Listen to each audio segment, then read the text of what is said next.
Et en fait, quand on parle du travail qui tue, c'est intéressant parce qu'on aurait tendance à le concevoir comme quelqu'un qui meurt sur le travail ou qui est blessé. Bon, c'est vrai que ça arrive rarement.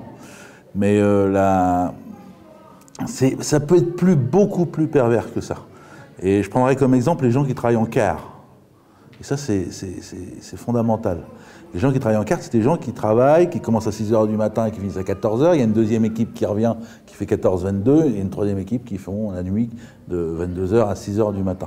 Et tous les jours, c'est comme ça. Il y a des alternances. C'est 2 fois un matin, 2 fois un après-midi, 1 fois une nuit, etc. Enfin, ça change suivant suivant les unités. C'est pas forcément des règles, mais c'est des cycles comme ça, permanents. Et toutes les études de médecine aujourd'hui montrent que les gens qui travaillent en quart vivent 10 ans de moins que les gens qui travaillent à la journée. Tout changement de rythme déjà dans ces quarts augmente la probabilité de... Alors on est dans les moyennes, on est dans des moyennes, c'est vrai. Mais ça a été prouvé scientifiquement au jour d'aujourd'hui, les gens qui travaillent en quart vivent moins vieux que ceux qui travaillent pas en quart. Et la tendance qu'il y a aujourd'hui, donc ça c'est pas reconnu vraiment par le patronat, si c'était le MEDEF qui veut porter plus loin l'âge de la retraite, alors que des gens qui travaillent en quart devraient arrêter au bout de 30 ans de quart, terminer à 50 ans, le gars qui a commencé à 20 ans, celui qui a fait... Et les 50, à l'occasion, si l'âge de la retraite était payé, ça devrait être pris en compte par les industries pétrolières. Quand on voit les bénéfices qu'ils font, ça devrait être pris par eux. Donc il y a cette problématique-là.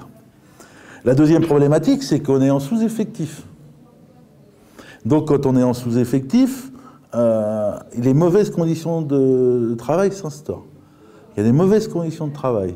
Les mauvaises conditions de travail créent de l'insécurité, et l'insécurité crée des accidents du travail.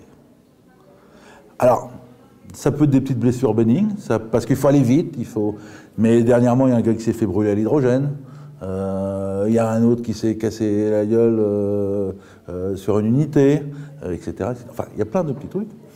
Et dans ces mauvaises conditions, on fait redoubler ce qu'ils appellent du rempotage, c'est-à-dire qu'il manque du monde. Il manque du monde sur une unité parce qu'il y a un gars qui est malade, l'hiver, il peut être malade, une grippe, une angine. Donc, on n'a personne, donc on va rappeler quelqu'un qui est de repos, comme s'il était à son dimanche ou à son samedi, pour dire tu vas refaire un quart de plus. Et on propose de l'argent. Donc quand les gens sont jeunes, les gens disent tiens, je me fais construire ma maison, mon ménage, patati, ils sont intéressés. Mais ça aussi, les études de médecine le prouvent, c'est mauvais pour la santé, mauvais pour la santé, mauvais pour la vie, in fine. Au bout, on accumule. Et pour les cadres, c'est pareil. Il y a une maladie française. Alors, est-ce que c'est pour failloter, comme on dit, qui dit que les cadres doivent rester plus longtemps, ils doivent faire 10 heures. Mais c'est accepté par les directions. Chez ExxonMobil, aujourd'hui, nos camarades de la CGC dénoncent des cadres qui viennent travailler le dimanche et le samedi. Et ils vont faire un infarctus à 50 ans, ces mecs-là, à un moment. Ils n'ont plus de vie de famille, ils n'ont plus rien. Bon, c'est un désastre. Parce qu'on est dans un système à la fois médiatique d'image, parce qu'il faut se montrer auprès des directions pour soi-disant progresser.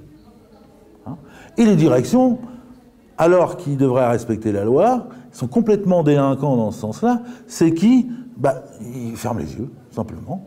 Ils n'interviennent pas. Ils disent nous, on ne leur demande pas. On ne leur demande pas. Et là aussi, on est dans un autre système qui est extrêmement fort. C'est entre les discours, ou en tout cas le travail prescrit, c'est-à-dire écrit sur les procédures, et le travail réel qui se fait sur le terrain. Et là, il y a une marge énorme. Et on rentre aussi dans des grandes différences de réalité, en fait. On a l'entreprise et son discours qui dit faut faire ça, faut faire ça. Le travail qui se ferait réellement sur le terrain. S'il n'y a pas d'accident, ça se passe bien. S'il y a un accident, mise en retrait du patron, on dit on lui a pas demandé de faire ça puisque la procédure disait ça. Donc, à la fois, le salarié est à la fois victime s'il a eu un accident du travail et condamné par l'entreprise. 2 fois, double condamnation.